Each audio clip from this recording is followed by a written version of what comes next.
श्रीं ह्रीं क्लीं ग्लौं गं गणपतये नमः।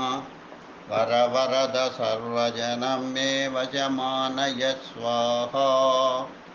ॐ ऐं ह्रीं श्रीं श्रीमात्रे नमः। शिवशक्त्यैकरूपिण्यै नमः। ॐ नमः शिवाय। ॐ ॐ ॐ श्रीगुरुभ्यो नमः। वेणुगोपालदत्त श्रीमुगिलिचर्ल वेणुगोपालदत्त स्वामिने नमः। ॐ गरुडदेवतायै नमः। ॐ नमो नारायणाय। సంపూర్ణ గరుడ మహాపురాణం సరళవచనం 10వ భాగం ప్రారంభం. మన్వంతర నిర్ణయ వర్ణనం. విష్ణురువాచ, శివ బ్రహ్మాది దేవతలారా, పూర్వకాలంలో అందరికంటే మొట్టమొదట స్వయంభూమను ఉద్భవం జరిగింది. ఈతని కాలంలోనే సప్తర్షులకు జన్మమీయబడినది. తదుపరి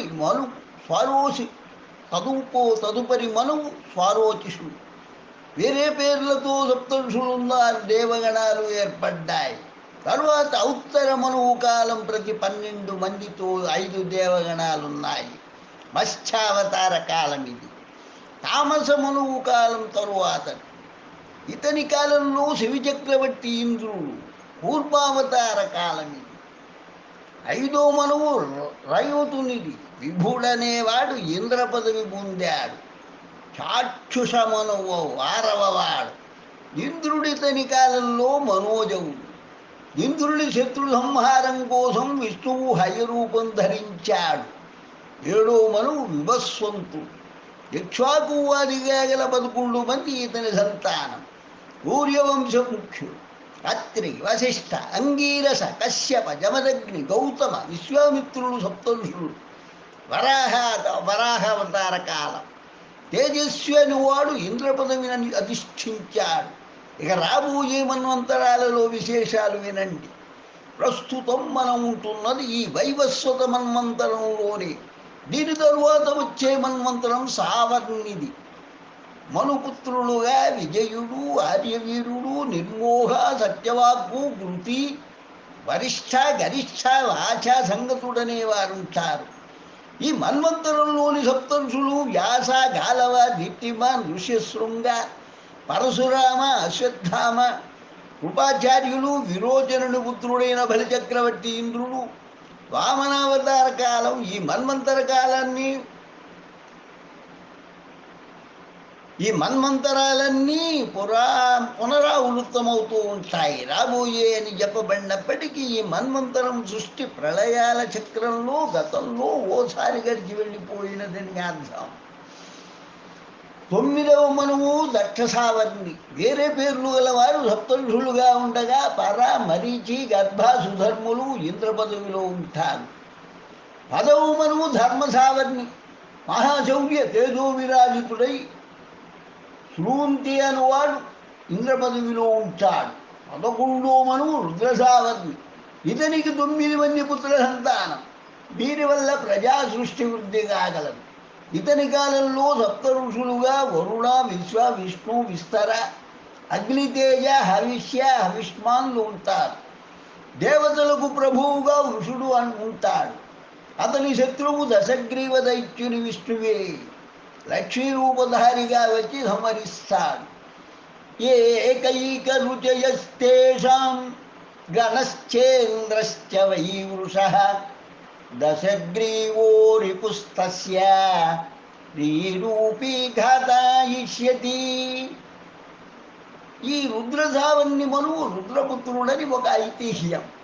దక్షపుత్రుడను వాడు 12వ మనువు. ఇతని సంతానం 10 మంది పుత్రులు. కృతధాముడు ఇంద్ర పదవిలో ఉంటాడు. దేవశత్రువు తారకుడిని విష్ణువు సంహరిస్తాడు. 13వ మనువు రుచిపుత్రుడైన రౌచ్యుడు. ఇతనికి చెందిన ఒక వృత్తాంతము తదుపరి అధ్యాయంలో చూడగలరు. చిత్రసేనుడు, ధర్మరుతుడు, సునేత్రుడు ఆదిగా గల 8 మంది పుత్ర సంతానం ద్వారా రౌచ్య ప్రజాపతి కాలంలో జనవృద్ధి జరుగుతుంది. దివస్పతి అనువాడు ఇంద్రుడు. ఇతని శత్రువు తష్ఠిభువి. మయూర రూపధారి అయి ఇంద్రుడికి హితము గూర్చేలా విష్ణువు సంహరిస్తాడు. 14వ మనువు భౌత్యుడు. ఇతని సంతానం 11 మంది పుత్రులు. ఇతని కాలంలో దేవేంద్రుని పేరు శుచి. ఇతనికి శత్రువైన మహాదైత్యుడు అనువానిని శ్రీహరి స్వరూపంలోనే వచ్చి సంహరిస్తాడు. రుచి పితృదేవతల సంవాదం. సూత ఉవాచ: శౌనకాది మహర్షులారా, క్రౌంచిక మహర్షికి మార్కండేయ మహాముని ఒకానొక సందర్భంలో స్తోత్రాన్ని వినిపించాడు. ఆ అద్భుత గాథ వర్ణిస్తాను, వినిదరగాక. ప్రాచీన కాలంలో రుచి అనే వేదాధ్యయన సంపన్నుడు జపతపాది కర్మలే నిత్యాచరణీయాలని భావించి మాయామోహ వివర్జితుడై అల్పకాలం మాత్రమే నిద్రలో గడుపుతూ నిరహంకార నియమబద్ధ జీవనుడిగా ఉండేవాడు. తాను స్వయంగా విధించుకున్న నియమాలను క్రమంగా కఠినతరం చేసుకుంటూ అగ్నిహోత్రాన్ని, గృహస్థాశ్రమాన్ని పరిత్యజించాలని నిర్ణయించుకుని వివాహానికి దూరం జరిగాడు. ఒంటిపూట భోజనంతో శరీరాన్ని శుష్కింపజేసుకుంటూ అధిక భాగం తపోదీక్షలోనే గడపసాగాడు. ఈ విధంగా తనదైన దైవ చింతనతో ఒంటరిగా సంచరిస్తూ ఉన్న రుచిని పితృదేవతలు చూచి ఆకాశము నుండి క్రిందికి దిగి అతనికి దర్శనం ఇచ్చి ఈ ప్రకారం ప్రశ్నించారు: వత్స, నువ్వింకా పెళ్ళి ఎందుకు చేసుకోలేదు? అది గృహస్థాశ్రమ ద్వారం అని, వర్గ మోక్షప్రాప్తికి మార్గం అని నీకు తెలుసు కదా. ఋషులను, పితరులను, అతిథి అభ్యాగతులను ఆదరించి భోజనాదుల ద్వారా తృప్తిపరచగలవాడు గృహస్థుడు ఒక్కడే. వీరిని ఉత్తమ లోకాలను చేర్చగల అవకాశం ఒక గృహస్థు మాత్రమే. పితృదేవ మనుష్య రుణాలు తీరకుండా మిగిలిన నీకు కలిగేవి కష్టాలు మాత్రమే. పుత్ర, నీవు మరణించాక నరకమే నీకు గతి. పై జన్మలోనూ నీకు క్లేశమే కలుగుతుంది.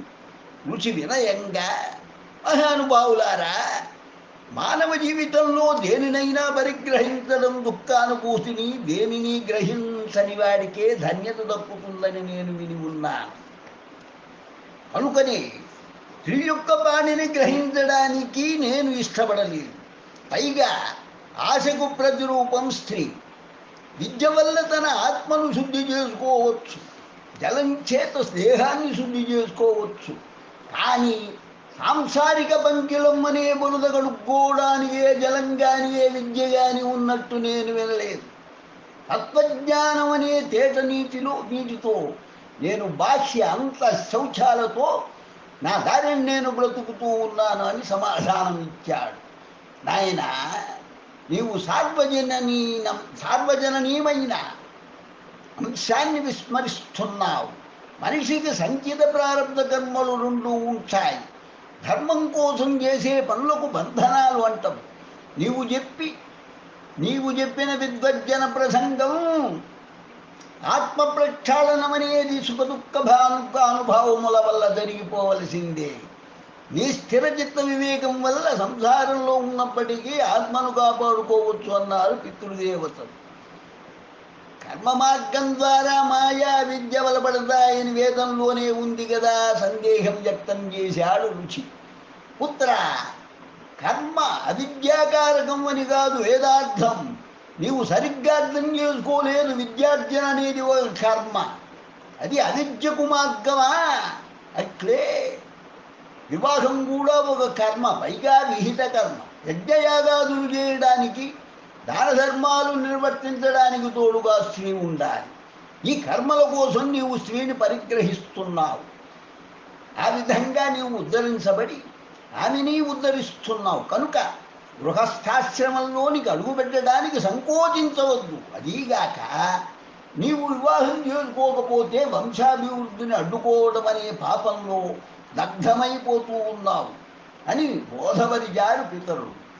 వారి ఆర్తిని అర్థం చేసుకున్న రుచి మీ పలుకులు శిరోధార్యమే, కానీ నేను ఏమీ లేని అకించనుడిని, పైగా వయస్సు మీరిన వాడిని నాకు పిల్లనెవరిస్తారు అని ప్రశ్నించాడు. వత్స, ప్రయత్నిస్తే ఫలితం ఉండకపోదు, ఆలోచించు అని అదృశ్యులైనారు వారు. రుచి చేసిన పితృశాబ్ద స్థుతి మహాత్మ్యం. రుచి ఒక సాధారణ విప్రోక్తముడు, బ్రహ్మ సంభవుడు, వినయం వివేకం ఉన్నవాడు కనుక అతడు వినయం చేత తనలాంటి అకించనుడికి పిల్లని ఎవరిస్తారని అన్నాడు తప్ప రీపొందు కోసం కాదు. తన కర్తవ్యం బోధపరిచిన తన పితరుల కోసమైనా సరే ఏదో ఒక విధంగా వివాహం కోసం ప్రయత్నించాడు. కానీ అతడిదంటూ ఏమీ లేనట్టే అకించనత్వం సాధారణ విప్రుడికి పిల్లనివ్వడానికి ఎవరూ కనిపించలేదు. ఇక తపస్సు ఒక్కటే మార్గమని నిశ్చయించుకొని ఒక అరణ్యంలో నిశ్చలంగా 100 దివ్య సంవత్సరాలు బ్రహ్మ కోసం తపస్సు చేశాడు. చతుర్ముఖుడు ప్రసన్నుడైనాడు. బ్రహ్మర్షి ఏమి కావాలి అని అడిగాడు. తండ్రి, సర్వము తెలిసిన వాడవు, నీకు నేను విన్నవించేదొక్కటే. నా పితరుల అభిలాష బలీయమైనది, కానీ నాకు ఈ వయసులో సంతానం నిమిత్తం స్త్రీ అవసరమైనది అంటూ తన గతిని తన పితరుల అభిలాషను వినిపించాడు రుచి. విప్రోత్తవ, నీవు ప్రజాపతివి అవుతావు. నీ ద్వారా సృష్టింపబడిన జనులు నీ పితరులకు సంతసాన్ని చేకూర్చగలవు. నీవు వారిని పూజిస్తే నీ సర్వకామనలను వారే తీర్చగలరు అని బలికి బ్రహ్మాంతర్దానం చెందాడు.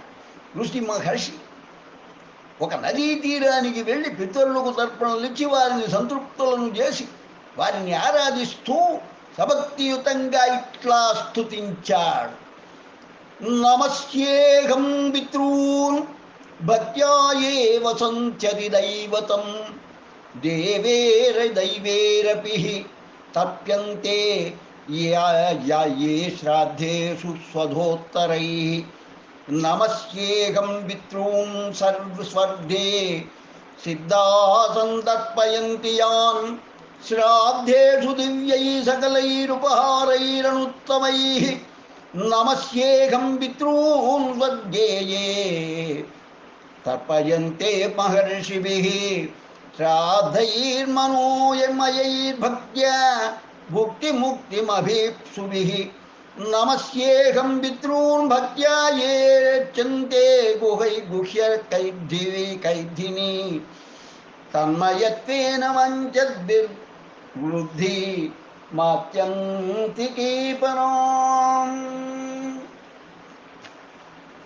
నమస్యేహం పితॄన్ మత్యైరచ్యంతే భువి ఏ సదా శ్రాద్ధేషు శ్రాద్ధయాభీష్ట లోకపుష్టిప్రదాయినః. నమస్యేహం పితॄన్ విప్రైరచ్యంతే భువి ఏ సదా వాంఛితాభీష్టలాభాయ ప్రాజాపత్యప్రదాయినః. నమస్యేహం పితॄన్ ఏ వై తర్ప్యంతే అరణ్యహసిభిః వన్యై శ్రాద్ధైరతార్యతానిహారైః తపోదూతకల్మషైః. నమస్యేహం పితॄన్ విప్రైర్నైష్ఠికైర్ధర్మచారిభిః ఏ సంయతాత్మభిర్నిత్యం సంతరత్యంతే సమాధిభిః. నమస్యేహం పితృచ్ఛాద్రైః రాజన్యాస్తర్పయంతి యాన్ కవ్యైరశేషైర్విధివల్లోక ద్వయఫలప్రదాం. నమస్యేహం పితॄన్ శైరచ్యంతే భువి ఏ సదా స్వకర్మాభిరతైర్నిత్యం పుష్పధూపాన్నవారిభిః. నమస్యేహం పితృఛాద్రో శూద్రైరపి చ భక్తితః సంతప్యంతే జగత్కృత్స్నం నామ్నాఖ్యాతాసుకాలినః. నమస్యేహం పితృఛాద్రే పాతాళే ఏ మహాసురై సంపర్యంతే సుధాకారస్త్యక్తం దంభమదైః సదా. నమస్యేహం పితృఛాద్రై रक्ष्यन्ते ये रसातले भोगैरं शेषैर्विधिवनवनामन्नागैः कामानभीप्सुभिः नमस्येऽहं पितॄच्छ्राद्धैः तर्पैः सन्तर्पितां सदा तत्रैव विधिवन्मन्त्रभोगसम्पत्समन्वितैः सम्पत्समनितैः पितॄन् नमस्ये निवसन्ति साक्षाद्ये देवलोके दमहीतले वा तदान्तरिक्षे च सुरारिपूज्यास्ते वै प्रतीच्छन्तु मयोपनीवीतं पितॄन् नमस्ये परमार्थभूता ये वै विमाने निवसन्त्य मूर्त्यमूर्ताः यजन्ति यानस्थमलैर्मनोभिः योगेश्वराक्लेशविमुक्तिहेतून् पितॄन् नमस्ये दिव्ये च मूर्ताः स्वधा भुजकाम्यफलाभिसन्धौ प्रधानशक्ता सकलेप्सितानां विमुक्तिदाये अनभिसंहितेषु रुप्यन्तु तेऽस्मिन् पितरः समस्ता इत्यावतां ये प्रतिशन्ति कामन् सुरत्नमेन्द्रत्वमितोऽधिकं वा जगजाश्वरत्मा रत्नानि महागृहाणि सोमस्य ये रश्मिषु ये काकबिम्बे शुक्ले विमाने च सदा वसन्ति तृप्यन्तु तेऽस्मिन् पितरो अन्नतोयैः गन्धादिना पुष्टिमितो व्रजन्तो येषां हुतेऽग्नो हविषा च तृप्तेर्ये भुजन्ते विप्रशरीरसंस्थाः ये पिण्डदाने मुदं प्रयान्ति तृप्यन्तु तेऽस्मिन् पितरोन्नतोयै ये खड्गमांसेन सुरैरभीष्यैः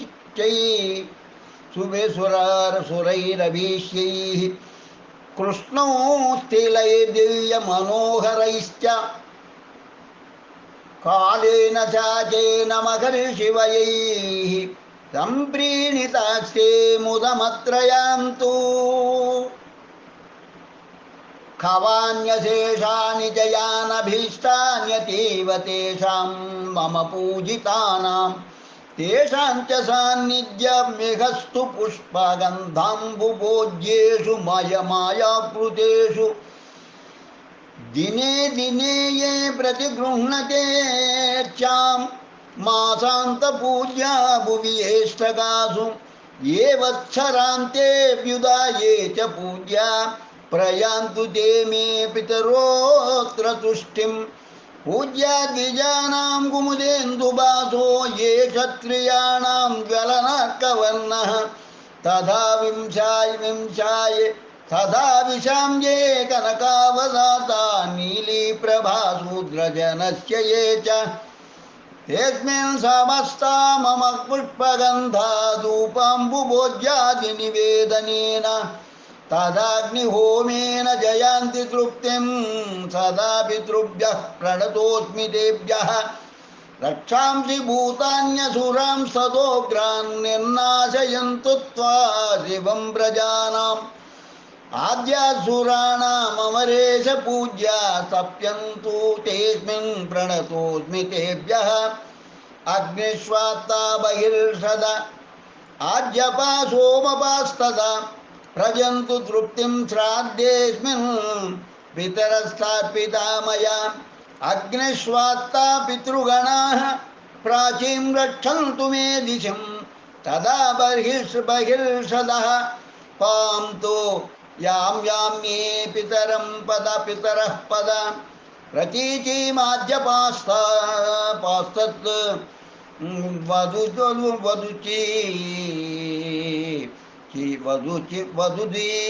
वदुदि प्रतीचीमाद्यपास्तद्वदुदीचीमपि सोमपाः रक्षो भूतपिशाचेभ्यः सदैवासुरदोषतः सर्वतः पितरो रक्षां कुर्वन्तु मम नित्यशः विश्वभुगाराध्यो धर्मो धन्यः सुभावनः భూతిదో భూతకృద్భూతి పితॄణాం ఏ గణానవా కళ్యాణ కల్యద కర్త కల్య కల్యతరాశ్రయ కల్యతా హేతురనఘా షడిమే తే గణా స్మృత మహాన్ మహాత్మా మహితో మహిమావాన్ మహాబలః గణా పంచదైవైతే పితॄణాం పాపనాశన స్వగతో ధనదశ్చాన్యో ధర్మదోన్యశ్చ భూతిదః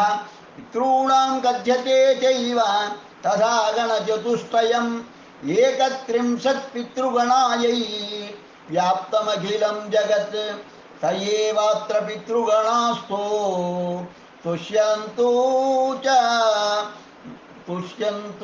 మదాహితాత్. ఈ స్తోత్రాన్ని భావపరంగా చూచినప్పుడు మనం దీనిలో చాలా విశేషాలు గమనించవచ్చు. పితృదేవతలు ఆకాశంపై ఆధిపత్యాన్ని కలిగినవారు. అర్ధ సమయంలో దేవతలైనా సరే వీరిని స్వధామంత్రాలతో ప్రసన్నం చేసుకుంటారు. అగ్గల్లోని ఋషులతో పాటు అన్ని లోకాలలో ఉండే మహర్షులు మానసిక శ్రాద్ధాలతో వీరిని తృప్తిపరుస్తారు. అలాగే గుహ్యకాదులు కూడా వృద్ధిపై శ్రాద్ధాలు పెట్టే వారికి వీరు ఉత్తమ గతులు కల్పిస్తారు. పితృదేవతల ప్రాముఖ్యం తెలిసిన అరణ్యమందు ఋషులు సైతం వనంలో లభించే పదార్థాలతోనే శ్రాద్ధ కర్మ నిర్వర్తిస్తారు. ఈ లోకంలోని 4 వర్ణాల వారు పితృదేవతారాధకులే.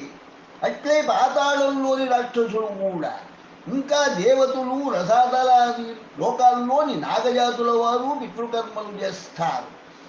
ఈ పితరులు అమృత రూపులు, నిర్మల మనస్కులు, ఇతరులకు ఉపయోగపడడానికే వీరున్నది. ఏ కోరిక లేని వారికి కైవల్యాన్ని ప్రసాదించగల శక్తి కూడా వీరికి ఉండదు.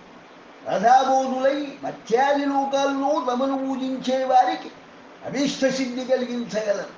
ప్రౌఢ్యుడితో మార్కండేయుడిలా పలికాడు, ముని సత్తమా, రుచి మునీంద్రుని ద్వారా పై విధంగా స్తోత్రం అందుకున్న పితృదేవతలు దశ దిశ వ్యాప్త తేజస్కులై అతనికి ప్రత్యక్షమై ఏం కావాలో కోరుకోవన్నారు.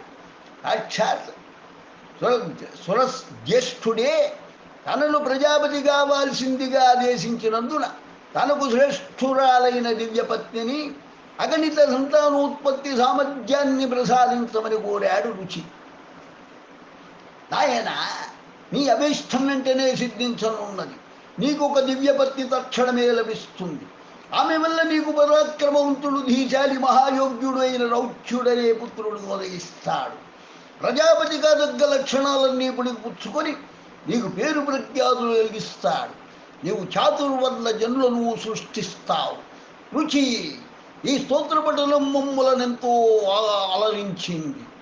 ఏ శ్రాద్ధ కర్మలో ఈ స్తోత్రం చదవబడినా మేము 12 సంవత్సరముల పాటు సంతృప్తి చెందుతాము. హేమంత ఋతువులలో ఈ స్తవం చేయబడితే 12 సంవత్సరాలు, వసంత గ్రీష్మ ఋతువుల్లో 16 సంవత్సరాలు, దశరల్లో 24 సంవత్సరాలు, శరదృతువులో శ్రాద్ధ వేళ పఠింపబడితే 15 సంవత్సరాలు మేము సంతృప్తం కాగలమని చెప్తూ సమస్త మానవాళికి ఇలా వాగ్దానం చేశారు. స్తోత్రేణానేన చ నరో యోస్మాంతోష్యతి భక్తితః. స్తోత్రేణానేన చ నరో యో అస్మాం తోష్యతి భక్తితః. తస్య తుష్టా వయం భోగానాత్మజం ధ్యానముత్తమం. ఆయురారోగ్యమర్ధం చ పుత్రపౌత్రాదికం తథా. వాంఛద్భిః సతతం స్తవ్యాః స్తోత్రేణానేన వై యతః. రాజ్యేషు యైమం భక్త్యా తస్మత్ ప్రీతికరం స్తవం. పఠిష్యతి ద్విజాగ్ర్యాణాం భుంజతాం పురతః స్థితః. స్తోత్రశ్రవణ సంప్రీత్యా సన్నిధానే పరే కృతే. అస్మాభిరక్షయం శ్రాద్ధం తద్భవిష్యత్య సంశయం. ఇకపై రాత్రి సమయంలో భక్తి శ్రద్ధలతో ఈ స్తోత్రం చదివిన వారికి ఉత్తమ భోగాలు, ఆత్మజ్ఞానం, ఆయురారోగ్యాలు, పుత్రపౌత్రాదులు ఇస్తాం. ఏ ఇంట శ్రాద్ధవేళ మాకి స్తుతి వినిపిస్తుందో అక్కడకు మేము స్వయంగా విచ్చేస్తాము.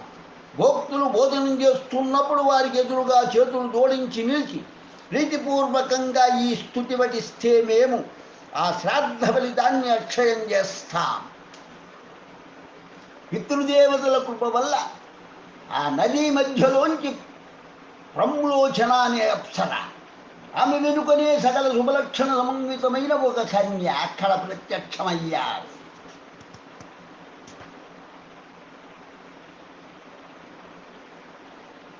వరుణపుత్రుడు పుష్కరుని ద్వారా బ్రహ్మోచనుకు జన్మించిన ఆ పుత్రుడి పేరు మానిని. రుచి ప్రజాపతి ఆమెను పరిగ్రహించాడు. ఆ దంపతులకు జన్మించిన వరప్రసాద పుత్రుడే 13వ మనువు రౌచ్యుడు. ఈ గాథ వినిపించిన మార్కండేయుడు తదుపరి క్రౌంచ మహర్షికి అతిథి సత్కారం సలిపి వీడ్కోలు పలికాడు. స్వస్తి. లోకా సమస్తా సుఖినో భవంతు. లోకా సమస్తా సుఖినో భవంతు. లోకా సమస్తా సుఖినో భవంతు. ఓం శాంతి శాంతి శాంతి. సంపూర్ణ గరుడ మహాపురాణం సరళవచనం 10వ భాగం సంపూర్ణమైనది. లోకా సమస్తా సుఖినో భవంతు. స్వస్తి.